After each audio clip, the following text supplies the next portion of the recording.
तो 1986 में 50 लाख गुब्बारों को ओहियो के डाउनटाउन से एक साथ रिलीज किया जाता है।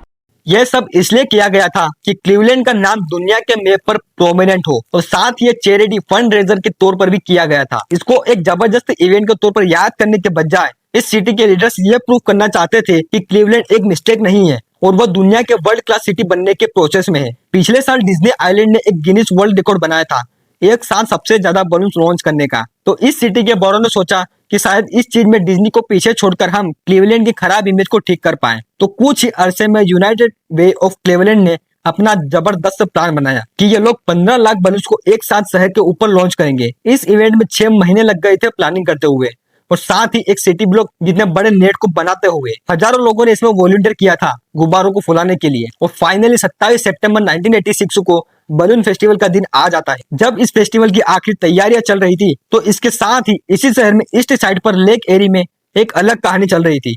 पिछली रात एक खौफनाक तूफान आया था इस एरिया में और तूफान आने से सिर्फ 1 घंटा पहले 2 आदमी मछलियां पकड़ने के लिए निकले थे। और 27 सितंबर की सुबह को जब ये बलून फेस्टिवल था तो इन मछुआरों की फैमिलीज ने रिपोर्ट कर दी थी कि ये दोनों गायब है। इनकी कश्तियां दरिया में खाली मिलती है और अथॉरिटीज ये सोचते हैं कि शायद ये दोनों बंदे तूफान की वजह से कश्ती से पानी में गिर गए हो। तो कोस्ट गार्ड सर्च और रेस्क्यू ऑपरेशन शुरू कर देते हैं। इस टाइम क्लीवलैंड स्क्वायर में लाखों लोग जमा हो गए थे बलून लॉन्च को देखने के लिए। इस फेस्टिवल को ऑर्गेनाइज करने वाले लोग सुकून में आ जाते हैं कि मौसम कल खराब था आज नहीं है, लेकिन जैसे जैसे टाइम गुजरता है मौसम न्यू टर्न ले लेता है। मौसम खराब हो जाता है और यहाँ पर तूफानी बारिश होने वाली थी लेकिन उधर सारे गुब्बारे फूले थे और वो रिलीज होने के लिए तैयार थे। इस टाइम फेस्टिवल को पोस्टपोन करना इम्पॉसिबल था क्योंकि सारी तैयारियां हो चुकी थी, मीडिया वाले पहुंच चुके थे और कई सारे लोग भारी तादाद में इस फेस्टिवल को देखने के लिए आ चुके थे। तो ये लोग शेड्यूल से पहले ही गुब्बारों की हवा को रिलीज कर देते हैं। नो डाउट देखने में सीन बहुत ही जबरदस्त नजर आ रहा था।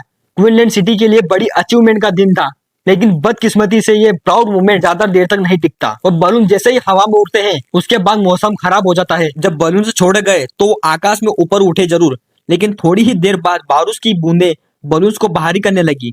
हीलियम बलून्स हल्के होते हैं, नमी से उनका वेट बढ़ गया और तेज हवाओं ने उन्हें शहर की तरफ मोड़ दिया। ऊपर जाने की बजाय लाखों बलून सिटी के ऊपर मंडराने लगे और कुछ बलून्स टूटे, कुछ इमारत टकराए और कुछ लेक एरिया की तरफ फैलते रहे।